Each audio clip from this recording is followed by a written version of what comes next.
Guys, today we'll be dealing with the second video of system of particles. I hope you have understood the basic concept of center of mass, right? So we are going to continue the portion of center of mass itself. So till now we considered a system, right? And in that system we always considered more than two particles equation you derived, or I told you. And I told you that if there are multiple particles, you can just write the center of mass equation, or the position. If it is in x direction, you can write it as m1 x1 plus m2 x2 divided by m1 plus m2. If there are multiple particles, then you can just increase the terms in the numerator and denominator, right? I hope you remember those parts. Now continuing with the same scenario, till now we always considered that a system is made up of just discrete particles, right? Discrete means you can separately see them, right? And these particles are having their own individual masses, right? Now what happens if you are asked to find the center of mass of a continuous mass, right? You are asked to find the center of mass of a continuous body, or it's, if it is, suppose the body is like this, right? If you are considering this section, it is having a small mass dm. Similarly, another section, it is also having dm. Like that, multiple dm masses can be collectively cause the total mass of this body, right? So let's say we are going to find the center of mass of this object, and this is the point which we are going to take it as origin, right? So write down the basic equation. How would you write? You would have written xcom, right? Mass of this object, that is dm, into its position from the origin. Let's say it is at a distance x1 from here, right? This distance is x1. Let's say this mass is at a distance x2 from the origin, right? So you would write dm into x1 plus dm into x2 plus goes on, because there are multiple masses, right? It can go till infinity, right? Divided by dm, that is the mass of first section, then plus dm plus dm, and like this goes to infinity, right?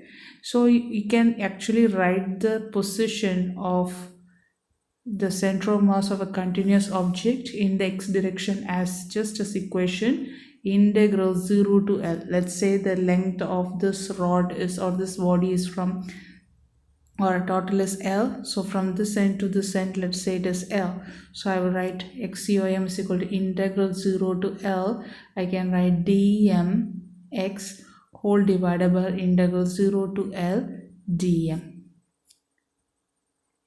right? This is a general equation for the position of center of mass of a continuous massed object, right? If this is the equation for the x direction, then you can write for y direction center of mass, right? So y coordinate of the center of mass, which is 0 to L dm y divided by integral 0 to L dm, right?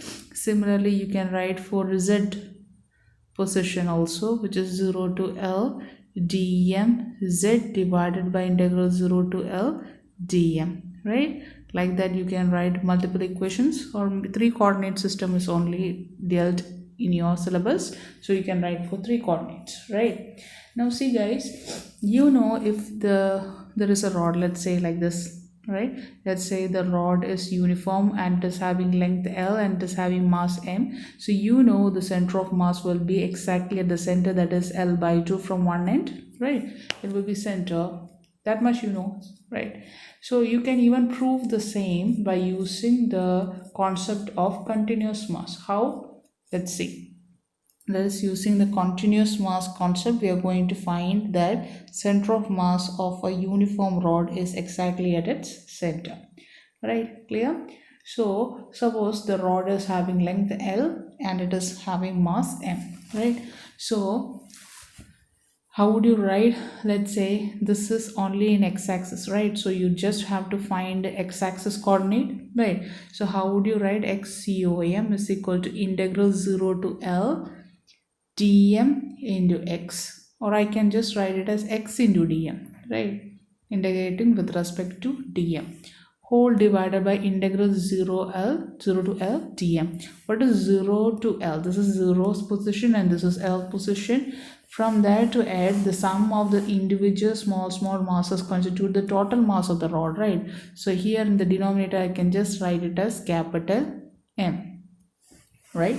So this is what you can write in the case of a rod, right? So when you see this equation, you see that the integration is done with respect to dm, not with respect to x or y or z, right? So while integrating, remember when you are integrating the terms, if you are integrating this x, then you can write x squared by 2 only if this is a dx term, right? It is integral x dx, like that, right? But here the integrating term is dm, right? So you have to write dm in terms of x, right? That's why a new parameter is introduced. Listen to it properly, which is linear mass density. Linear mass density, which is usually represented by lambda, right? This and all are there in your syllabus, okay? So lambda is equal to, right, linear mass density is amount of mass present per unit length, or mass per unit length is known as linear mass density. That is one unit of length, sorry, right? 1 unit of length will have mass lambda. So 2 unit of length will have how much mass? It will have 2 lambda, right? 1 unit of length is having mass lambda and 2 unit will have mass 2 lambda, right? Like that goes on. If I am taking a small length, let's say dx unit of length will have how much mass? It will be having dx into lambda. Sorry, this became darker. Sorry, why did it become, okay, dx into lambda, right? 1 unit is having mass lambda, 2 unit is having 2 lambda, dx unit length, that is, if the same bar I am redrawing here, I am taking a small section, it is having like the dx, this dx will be having the length, sorry, mass dx lambda, but dx distance length will be having only small mass dm, right? So this dx unit length, as per the figure, it is dm, or dx unit length is having a mass dm as per the figure. So I can write dm is equal to dx into lambda, right? Now I have found mass in terms of what? Dx, that is length, right? And mass, linear mass density. Now we had the equation, remember what we finding? We were finding the center of mass, that is integral 0 to L x dm by capital M, right? So now I can write integral 0 to L x in terms of dm. I will write dx lambda, right? Clear? Now lambda is constant. I will bring that lambda outside. I will write it as lambda divided by capital M, right? Now integral x dx, now I can write it as x squared by 2.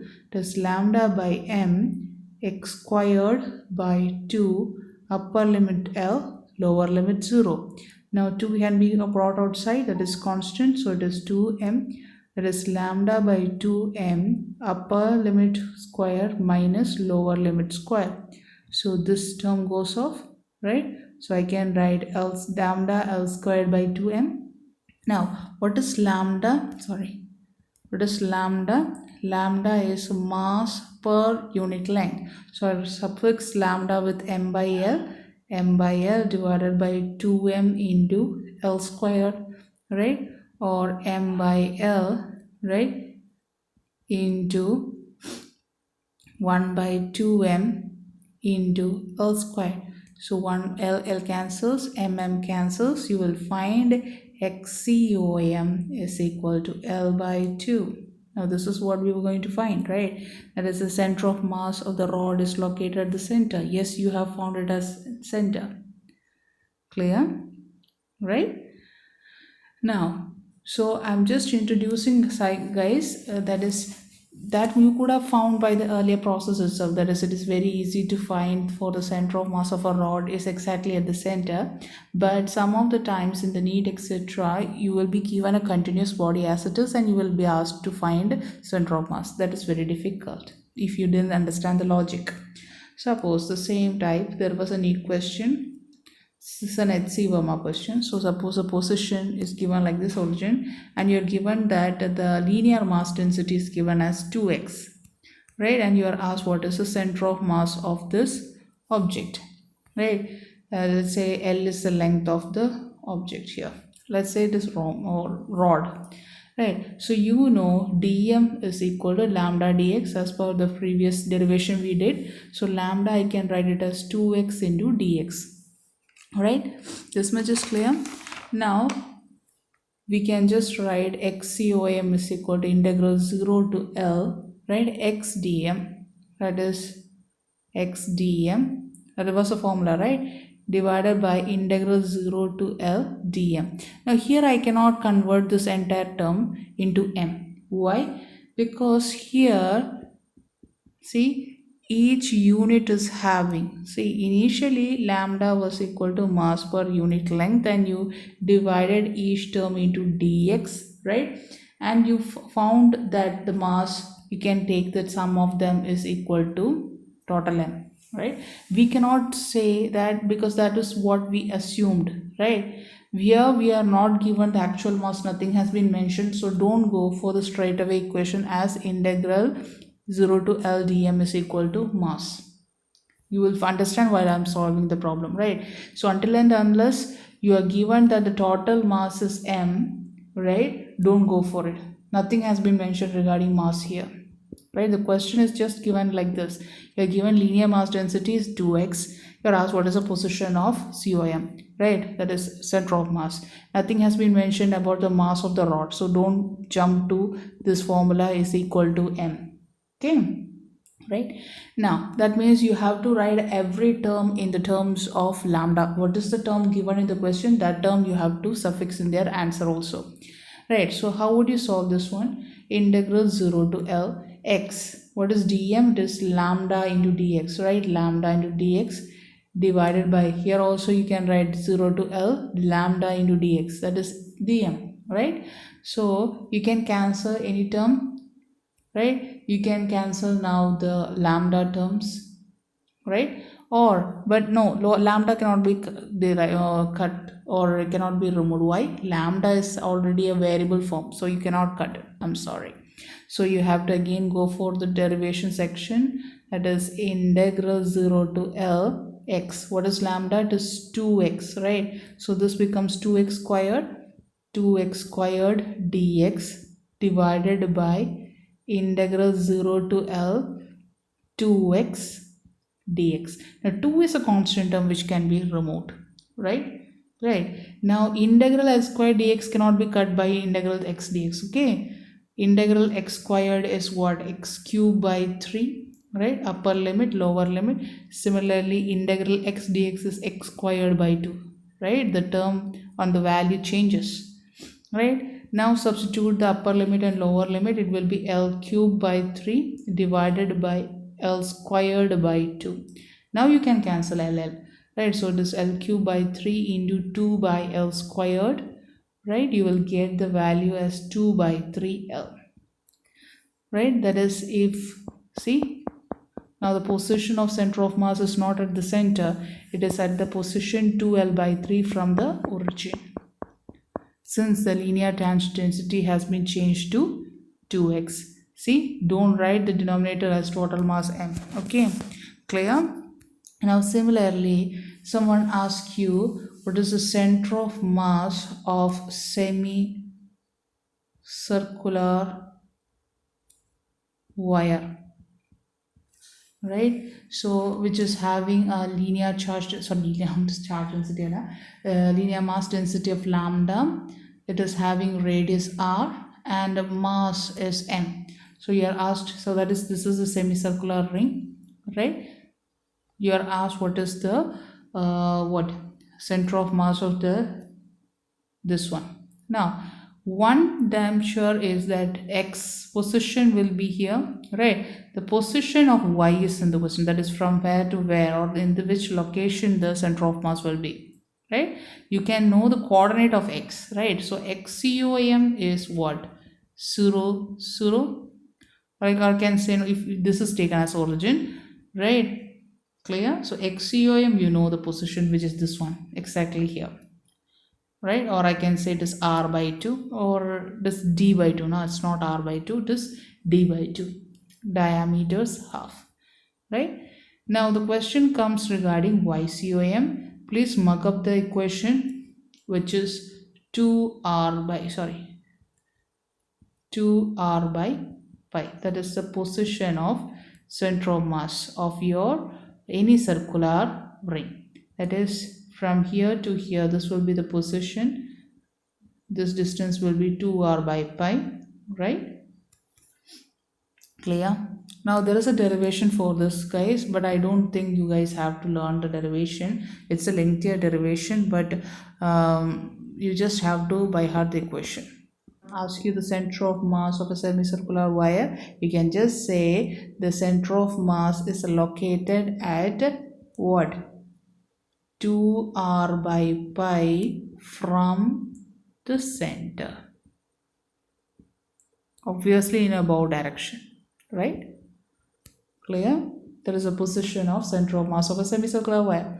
Similarly, you can use for semicircular disc also.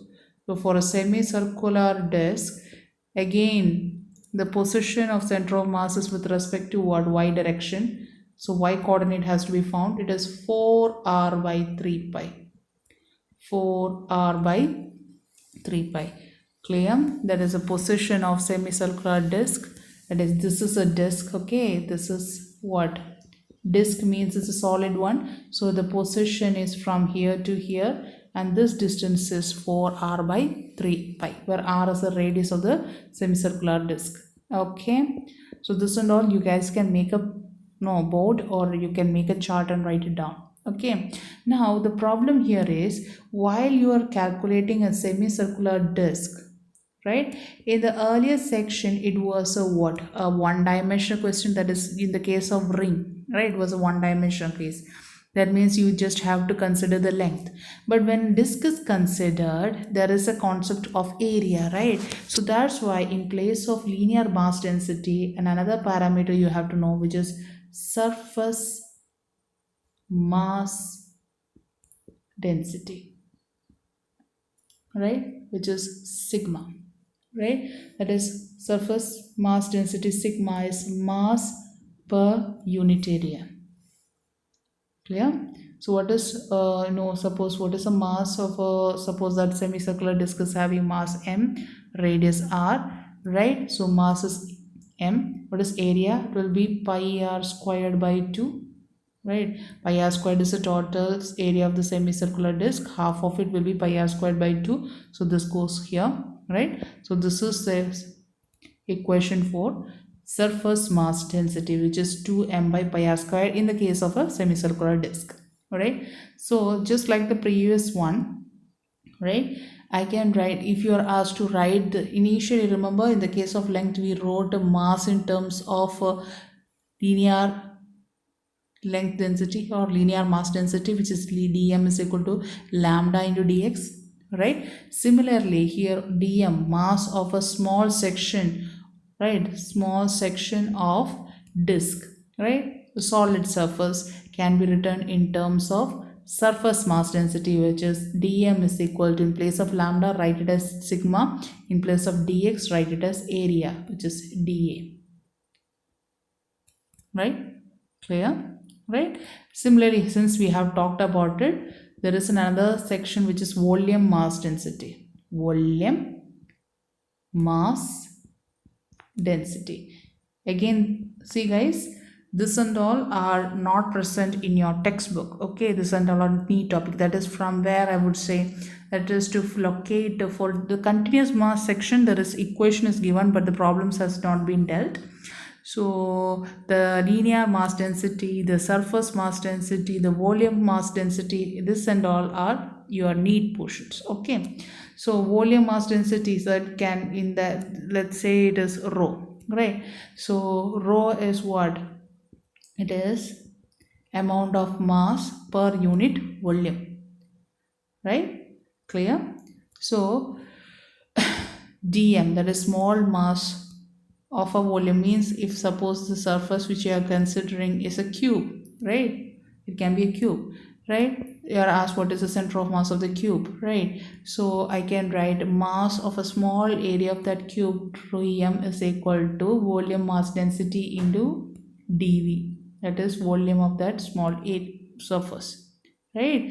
So what and all term equation we have written for mass in terms of linear mass density, it is lambda into dx. Mass in terms of surface mass density is sigma into dA, right? Similarly, mass in terms of volume mass density, it is rho into dV, right? Clear? It's better to know these things. Suppose I will say center of mass of a triangular lamina, that is h by 3, right? Similarly, hemisphere, right, which is hollow hemisphere. Okay, let's write it as hollow hemisphere.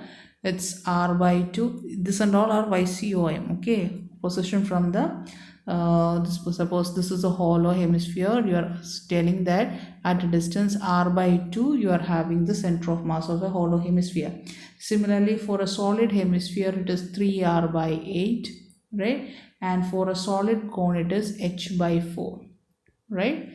Clear? So this and all, it is better if you can write.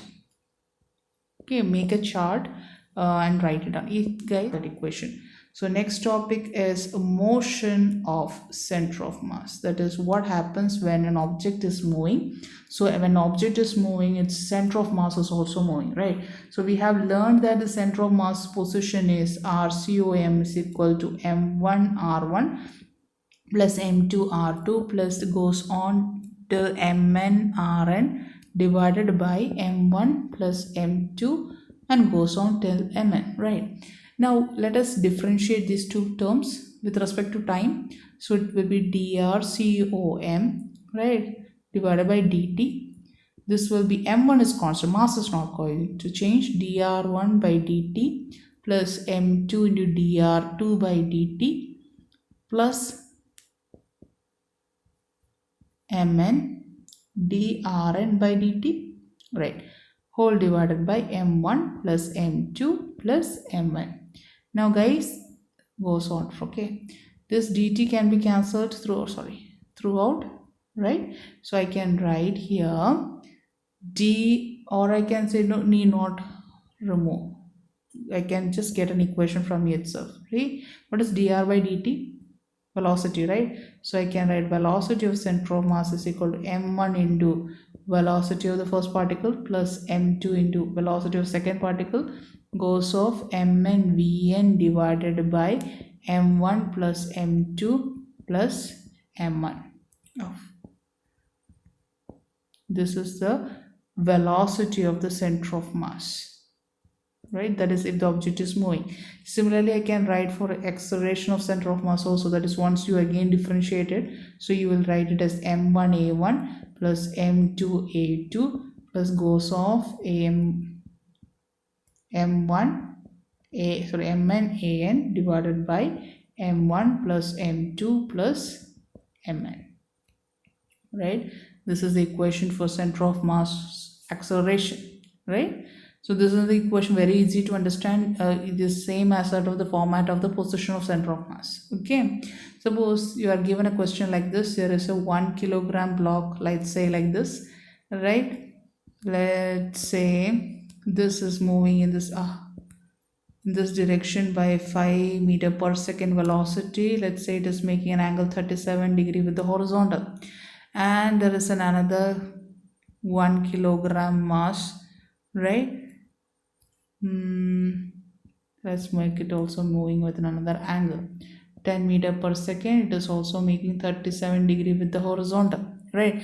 You are asked if this is a two particle system, right? If this is a two particle system and these particles in that system is moving in this way, what is the center of mass velocity, right? What is the center of mass of the velocity, or what is the center of mass's velocity of center of mass? That is the meaning of it. I hope you understood the question. So you are actually asked what is the velocity of center of mass in x direction and velocity of center of mass in y direction, right? Yeah. So I can write velocity of mass in x direction is what? v1 into x1. Sorry, not v1 into x1. Mass into m1 into vx1 plus m2 into vx2. That this guy is 1. There are only two particles, right? Divided by m1 plus m2. Simple. Similarly, this one is m1 into vy1, that is velocity of the first particle in y direction, plus m2 into vy2 divided by m1 plus m2. This is not a formula to by heart, guys. This is something you can understand by the logic itself. Now this equation you have written. So what is m1 into vx? m1 you know it is 1 kilogram. Let's say m2 is also 1 kilogram, so that problem is not there. So how can I deal vx1? Let's say this is a first mass. This velocity, this one component of this velocity, which is 5, it's x direction, and this is the y direction, so this is vx1. Similarly, this becomes vx2, right? And this is vy2, and this will be vy1. No problem, I believe. So what is vx1? I will write it as v cos 37 degree, that is 5 cos 37 degree, that is 5 into 4 by 5, so you will get it as 4. That is vy1, it is 5 into sine 37 degree, that is 5 into 3 by 5, so it will be again 3 here, right? So what is vx2? It is velocity, right, into cos 37 degree, that is 10 into 4 by 5, so you will get it as 8, right? And what is vy2? It is 10 into sine 37 degree, that is you will get it as 6, right? So you just have to substitute the values, that is m1, right? 1 into what is vx1? 4, right? m2 into vx2, that is in this direction, right? So in where is vx2? What is m2? It is 1, sorry. So I'll write it as 1 into, I will write it as 8 divided by m1 plus m2, 1 plus 1, 2. Right, is 4 by 12 by 6, that is 6 meter per second is the center of mass velocity in x direction. Now in y direction, what was velocity? m1, that is 1 into vy1, this about is 3, right? Now plus m2, 1, vy2, that is in downward direction, right? That is 6. So minus 6 you have to write, divided by 2, it is 3 by 2, or I can write it as minus 1.5 meter per second, right? So you are having the velocity of center of mass in x direction as 6 meter per second, and y direction it is minus 1.5 meter per second. So the net velocity of center of mass will be root of this square plus this square, is 6 squared plus minus 1.5 squared. I'm not calculating the value, some value might come, right? Clear? Now sometimes you can be asked what is the direction of the center of mass of the system, right? So how can you find? 6 meter per second in x direction is that of the center of mass in x direction, and y direction is 1.5, right? Minus, that's why I have drawn in this direction. So this is your net velocity of the center of mass. Let's say this is angle theta. How would you find tan theta? Tan theta is equal to vy by vx, that is 1.5 divided by 6. So you will get as around 1 by 4. So you can write theta is equal to tan inverse 1 by 4. Clear? So it's a conceptual question. Hope you understood it, right? Clear? Similarly, you can find for any acceleration also. It's not a big deal. Another simple question which I'm going to give you is, suppose this pulley system. Again, this is not a neat question, guys. So this is a pulley system. Okay, there is a pulley here, there is a mass here, there is another mass here. Let's say this is 1 kilogram, this is 2 kilogram, right? And you're asked what will be the center of mass location, from where will be the center of mass acceleration. You're asked what is the center of mass acceleration, not the position is asked. How would you do it? So this thing is very easy. If you know the you remember the common acceleration of the system, right? You will find the common acceleration as g by 3. I'm not going to tell how. This is a repeated type of question which you have done, right? So acceleration of this entire system is g by 3, means this block will be moving with the g by 3 up direction, and this block will be moving with the g by 3 in downward direction. This much clear?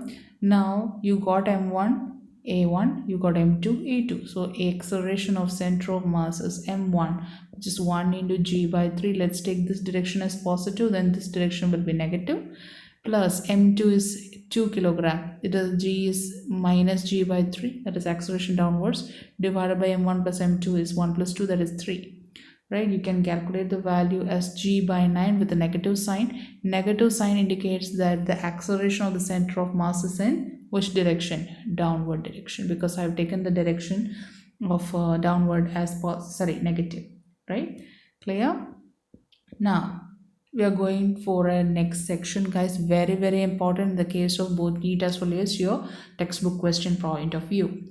Suppose there is a series type of questions which you can see in the question paper regarding this topic. That's why I'm taking it explicitly. See, this is acceleration of center of mass. How was the equation? This m1a1 plus m2a2, then goes on mn divided by m1 plus m2 and goes on with mn. That's the equation for center of mass acceleration. Let us bring this term over here. So I can write m1 plus m2 plus mn. Okay, mn, right, into acceleration of center of mass is equal to m1a1 plus m2a2 and goes on mn. Right, simple. Right, now what does this mean? That is m1 each, that is if there is a system, there are multiple particles and this terms, each particle is having mass m1 to mn. So m1 plus m2 plus mn is actually what your mass of that system, right, into acceleration of the center of mass. Right, what is m1a1? That is a force experienced by each particle. You know the Newton's second law, right? So m1a1 I can write it as f1, so f2 and goes off fn, right? So what is mass of the system into acceleration of the system? That is a net force that the system is going to experience. So net force of the system is equal to force experienced by each particles. Simple, right? The concept is very clear, which you know actually. So there is a system. So if I consider the system as having multiple particles, so the total force which is experienced by the total system is equal to the sum of the forces experienced by the individual particles. This much clear? Right. Now, as per this equation, it is not said that. So what happens? Let's question like this. What happens? Someone says that the net force acting on that system is 0. That is, if there is a system, multiple particles, and you said that the system is experiencing a net force which is equal to 0. That means F1 plus F2 plus Fn goes on is equal to 0. Right? This much clear? But guys, it doesn't mean that individually F1 is equal to 0. No. F1 or F2 or goes on, the Fnth one might not be equal to 0. Might be 0. That is, sometimes some particles might be experiencing 0 force, but individually we can never say that each force experienced by the particle is equal to 0. This just indicates that F2 plus F3 plus Fn sometimes is equal to minus F1. Right, it can be so. There are some forces, if it is in positive direction, the one force will be in negative direction, like that. Right, so net force experienced by a system, if it is equal to 0, doesn't mean that each particle will be experiencing a force which is equal to 0. This much clear? But net force, if it is 0, I can definitely say that the acceleration experienced by the center of mass is 0, because center of mass is not for a single particle but due to a system. So if the net force on a system, if it is equal to 0, then the acceleration of the center of mass is equal to 0. Now when acceleration of center of mass is 0, what is velocity of center of mass? That is, there is no acceleration means it doesn't mean that the velocity is zero. It means that the velocity is constant. Right, this is very very important, guys. When there is net force experienced by a system, if it is equal to 0, then the center of mass acceleration is equal to 0, but the velocity of the center of mass is constant in a sense. Initially what velocity that system was having, that velocity will be maintained throughout. That is, if the object was at rest, then, or the system was at the rest, then the system's center of mass velocity will be remaining at rest. Clear? I'll tell it or explain it with an example.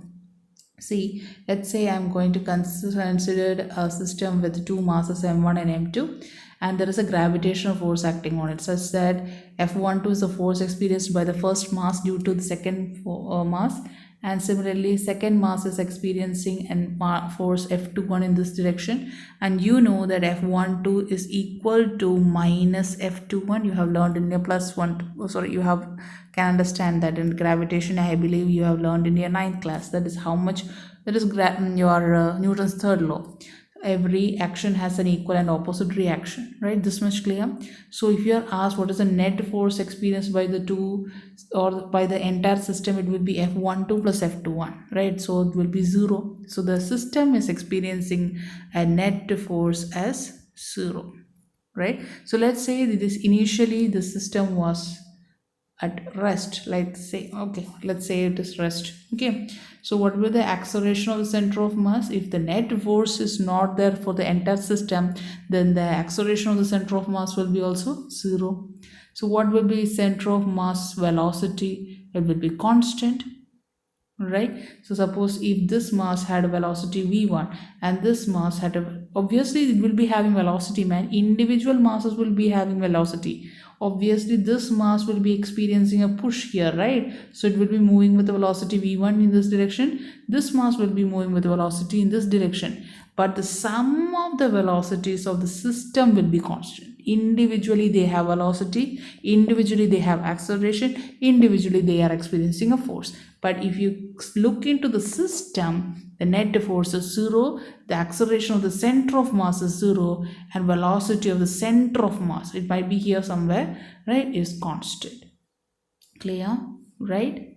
The same example you can talk about in the example of electrostatic force also, that is between two charges. But I hope you understood. So when there is no external force acting, then the acceleration of the center of mass is 0, right, and the velocity of the center of mass remains constant, right? So similarly, let us understand another scenario, that is if the system was initially at rest, right? That is, initially at rest means you can say that is initially the net force was not there, right?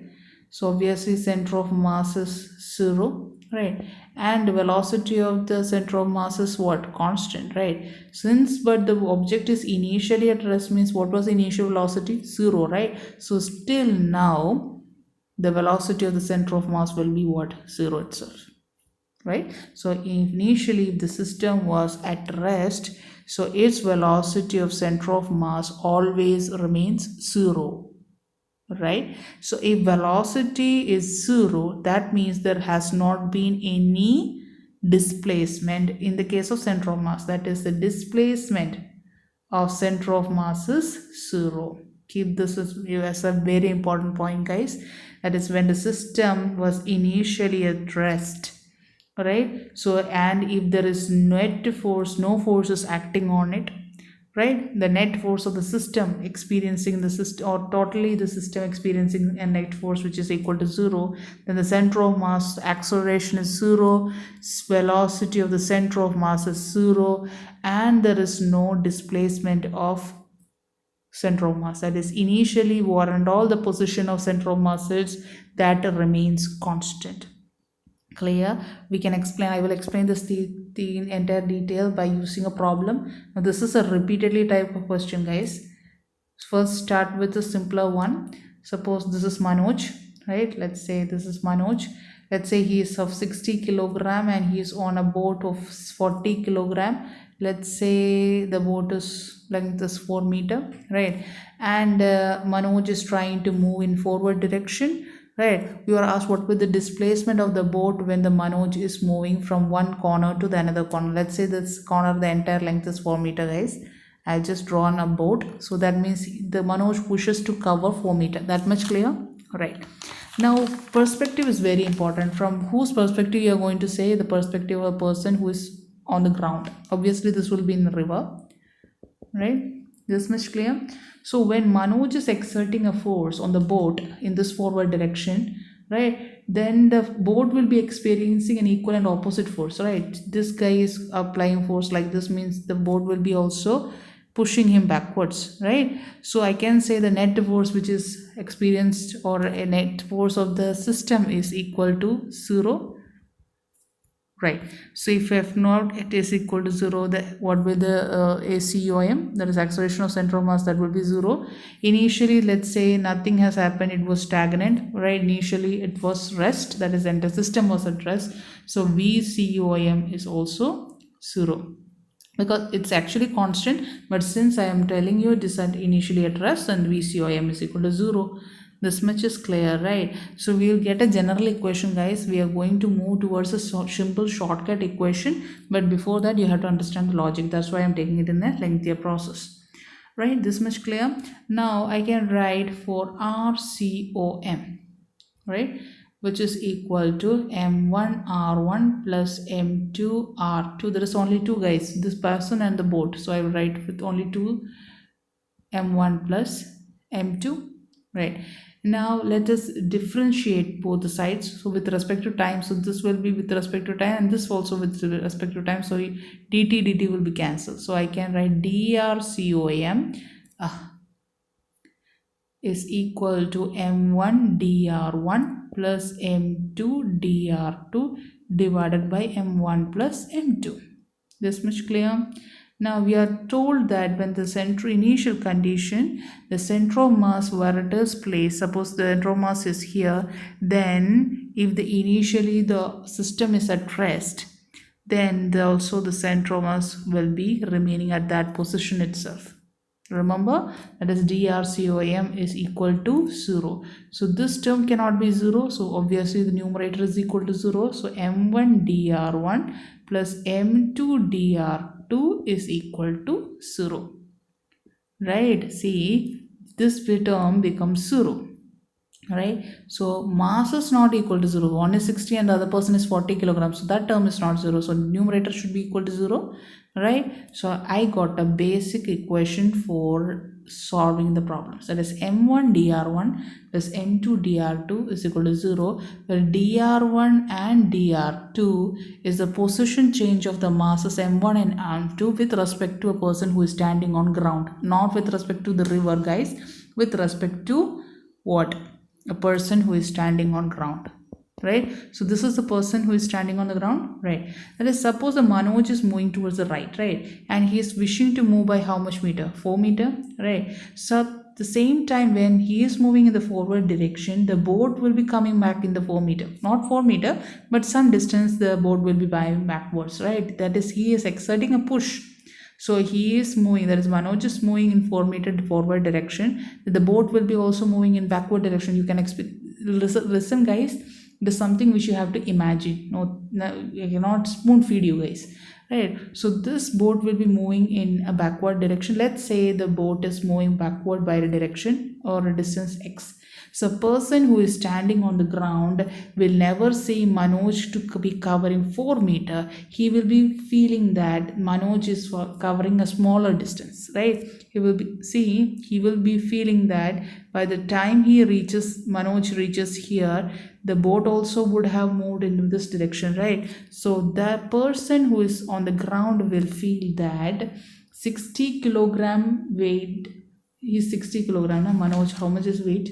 60 kilogram, right? So 60 kilogram Manoj is moving only 4 minus x distance. 4 he intends to move, right? But x distance is pushed by our boat.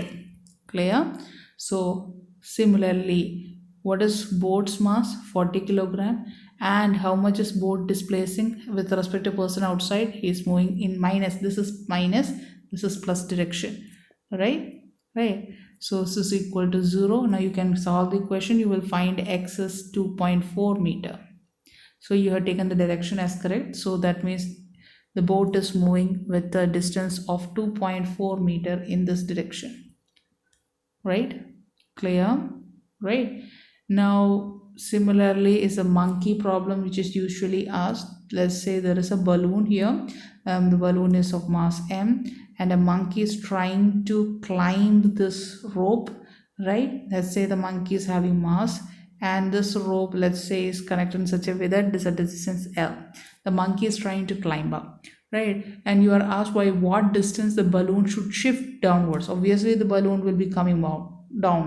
When the monkey is trying to go up, the balloon will try to move down. So you asked what will be the shift in the downward direction, or in what direction or the distance the balloon will be shifting downwards when the monkey is reaching the topmost point. Topmost point means this one, right? I hope you understood the question. So you have to understand that when the balloon will be coming down as the monkey will be going up, right? And initially, let's say the system was at rest. So if initially the system was rest, so F net will be equal to 0. So now you have derived a small equation, shortcut equation, right? So when F net is equal to 0, the center of mass velocity will be 0, right? Initially at rest, right? So I can write change in the center of mass is 0, no change in the center of mass. Initially where the position of center of mass of the system was, there itself the center of mass remains. So I can write m1 dr1 plus m2 dr2 is equal to 0. We derived a short equation for these scenarios. And what is dr1 and dr2? That is a position change of mass m1 and m2 with respect to a person who is standing outside. Let's say the person is here, right? For this person, right, when the monkey is trying to move upward direction, the balloon will be, let's say, moving in downward direction, right? X. Right, so net movement of the monkey will be only very less, right? Let's say mass of monkey is m, right? So in place of dr1 I will write L minus x, right? He will travel only small distance, right, with respect to person ground, right? So plus m2, what is the mass of the balloon? It is capital M, right? Plus m, and the dr2 I can write it as how much? If this direction I am taking as plus, this is negative, so it is minus x is equal to 0. So you can find x is equal to ml divided by small m plus capital M. Please do the calculations, right? I hope this much is clear. Very easy calculation, guys, right? So similarly I will do another question. So you are given wedge or an inclined plane. You can be it, even the inclined plane is also sometimes called wedge. Okay, let's say there is a block m here and there is a wedges of mass 10m, and let's say this is a frictionless surface. Frictionless surface means, so when the mass m is trying to move in downward direction, this mass will be moving in backward direction. Let's say this distance is 2.2 meter, right? Now you are asked, find the distance moved by the wedge when the block reaches the lower post position, and initially this entire system was at rest. So directly you can write drcom is equal to 0, right?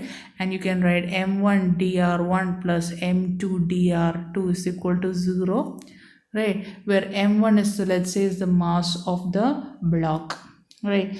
And again it is with respect to a person who is standing outside, right? So for him, when the, let's say, this wedge is moving backward in this direction x, while this block is moving in this direction. So for him, this mass will not be displaced by 2.2 meter. He will be displaced by what? 2.2 minus x. So this mass capital M into 2.2 minus x plus 10m, that is the mass of this guy, and he is moving in backward direction, that is minus x is equal to 0. You can find x is equal to around 0.2 meter, right? So when the block reaches from the top of the wedge to the bottom position, he will be the wedge will be moving in a backward direction of 0.2 meter, so that the center of mass is still in the initial position itself, Clear? Right? Right. So similarly, let's say I'm changing a little bit question. That is the boat question itself. So this is a boat, right? Let's say there is two guys. This is Manav. Let's say Vidya or whatsoever, right? So again, they want to cover the length of the boat, which is 4 meter, right? Let's say Manoj is of 50 kilogram, right? Right, and Vidya is of 60 kilogram, right? And they want to move at the exact center of the boat, right? So you are asked, so why, how much the boat will be moving while these two guys are moving in this direction.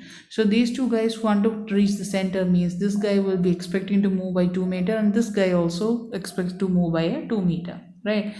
Right, so I don't know in which direction the boat might be moving. Let's say that our boat is moving in backward direction, right?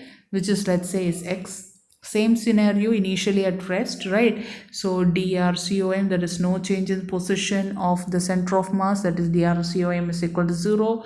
So I can write m1r1 plus m2r2 plus m3r3y. There are three masses in the system now. So m1r1 plus m2r2 plus m3r3 is equal to 0. Right. So when Manoj is wishing to, or what did I say? His name is whatever Manav or whatsoever. He is wishing to move in the right direction. V is also moving in left direction, right? So you cannot say whether boat will be moving in x, means backward or forward direction. Okay. So m1, that is a mass of Manoj, that is 50, and r1 is 2 meter. He wishes to move in this direction, but a person on the ground will feel that he will be moving 2 minus x. That's 2 minus x, right? Plus 60, right? For a person outside, this is negative direction, right? So for a person here who's standing over here will be feeling that he is moving minus 2 plus this displacement also, right? Plus means obviously you have to take the direction which is minus, right? He will be feeling that this guy is moving this direction 2m plus along with this one. Why? The boat is also moving, right? The boat is moving in this direction. So this person will be feeling that, he is moving in this direction, right? But this movement is also added to this guy for him, right? Is then plus m3. What is this one? That is for, what is the weight of the, I didn't give now. Let's say the boat is having 40 kilogram. So 40 into its displacement is minus x is equal to 0. Now you can calculate x as around minus 13 centimeter. Now what does it say regarding minus 30 centimeter? Means this direction which I have taken is wrong. There had been this direction. If it had been positive, then the scenario is correct. I would have said what I have taken is correct. So what value you have taken, it's negative you have to take. So this direction I have taken. So no, the boat is actually going to move in forward direction by minus 13, by 13 centimeters. So the boat will be actually moving in forward direction. This much clear, right? Suppose another question I'm giving you guys. Suppose there is a system like this, 1 kilogram, and there is a mass m, right? Let's say this kilogram is moving with velocity v, and this mass is moving with a double velocity, and initially the system was at rest, right? And these two are moving towards each other due to gravitational attraction, right? So you are asked what is the center of mass velocity, and you are asked also find the mass of this one. How would you find? See, during gravitational force experiencing, I've told you the net force is 0 of the system, right? So if net force is 0, then the acceleration of center of mass is 0. Or I can say, right, center of mass velocity is constant. Initially it is 0, so 0 is remaining, right? So here, see, don't go for drcom because you are given velocities. So you have to use velocity equation. What is velocity say of the center of mass? It is m1 v1 plus m2 v2 divided by m1 plus m2, and it is given as 0. So I can write this term, m1 plus m2 is not 0. So I can write m1 v1 plus m2 v2 is equal to 0. So what is m1 v1? m1 is 1 kilogram, its velocity is v, plus what is m2? m2 is m. I don't know its mass. Its velocity is 2v in this direction, so I am taking it as minus 2v is equal to 0. You can find m as 0.5 kilogram. Right, this is a very good question if you understand it. Clear? Right. Another type of question which is usually asked and which is difficult to understand is this one. That is, if there is a person, right, he is standing over here like this, and let's say it's a platform, right, and this is on an ice. Ice means there is no friction, so the ground is fully ice, right, and he's jumping, he's wishing to jump backwards. Let's say this guy is of 25 kilogram and he wants to jump outward with a velocity 5 meter per second. Let's say the platform is of 10 kilogram, right? So you are asked if this entire scenario initially is at rest. So when you hope you understood if then smells, and let's say this is Manoj itself. If the Manoj is moving in this direction, then he will be pushing the platform in forward direction. I hope you know that, right? So you're asked what is the velocity of the platform after this guy jumps off, right? So how would you calculate it? So just like the previous scenario, you will write center of mass velocity 0 because initially the system was at rest, right? So m1 v1 plus m2 v2 divided by m1 plus m2 is equal to 0, right? So obviously this term cannot be 0, so m1 v1 plus m2 v2 is equal to 0. So m1 v1 plus m2 v2 is equal to 0. So guys, now this is a very easy question because the ground is ice, right? So person who is standing over here, with respect to him we are telling means that will be with respect to ground itself. So you are told that Madhav, which is who is 25 kilogram, is moving with a velocity in this direction now, so it is negative, so minus 5 meter per second plus 10, that is a platform, his velocity or its velocity you don't know, that is what we are supposed to find, right? So you can just find v2, that is the velocity of platform, you will find it as 12.5 meter per second. Right, that means when the guy is moving with 5 meter per second in outward, then the platform will be moving in this direction with 12.5 meter per second. Clear? Similarly, you can ask another question I can ask, that is, suppose there is a trolley like this, right? So trolley, I hope you know what is a trolley. Let's say the trolley is having mass m and let's say Manoj of mass m is standing over this and he is having velocity v, and this is on a frictionless ground, right? This velocity v is of Manoj is with respect to the trolley, not with respect to ground. So a person who is standing over here is not going to be, that is, this person is moving with velocity v. Okay, your first question is finding the velocity of the trolley when m starts to move from velocity v with respect to trolley, not with respect to ground. Okay, so the system again is initially at rest, so obviously you can write m1. I'm not going to write this entire thing. Center of mass velocity will be equal to 0 initially at rest, so m1 v1 plus m2 v2 divided by m1 plus m2 is equal to v center of mass, right? So this term becomes 0, right? So m1 v1 plus m2 v2 is equal to 0, right? Now the problem comes while calculating v1 and v2. v1 and v2 is the velocity of these two masses with respect to ground, but the question which is given is velocity of this object with respect to trolley. So I'm going to deal with that first. So velocity of Manoj with respect to trolley is velocity of Manoj with respect to ground minus velocity of trolley with respect to ground, which I have taken earlier. Okay, that is with this velocity of Manoj with respect to ground. I don't know, that is supposed to be found. What is velocity of the trolley with respect to ground? Let's say the trolley, when he is moving in this direction, the trolley will be pushed back, right? Let's say the trolley is moving with the velocity u, so this will be minus u, right? So let's say, and velocity of Manoj with respect to trolley is given as v. So I can write velocity of Manoj with respect to ground is v minus u. Keep that in mind, right? So you got one velocity, that is v1, you have got it as v minus u, right? So now you just substitute the values in the previous equation. What is m1? That is the mass of the person Manoj. into his velocity with respect to ground is v minus u, plus mass of the trolley into his velocity, which is minus u, it is equal to 0. You can find u, that is the velocity of the trolley, is equal to small m, that is mass of Manoj, into his velocity divided by m plus capital M. Right? Clear?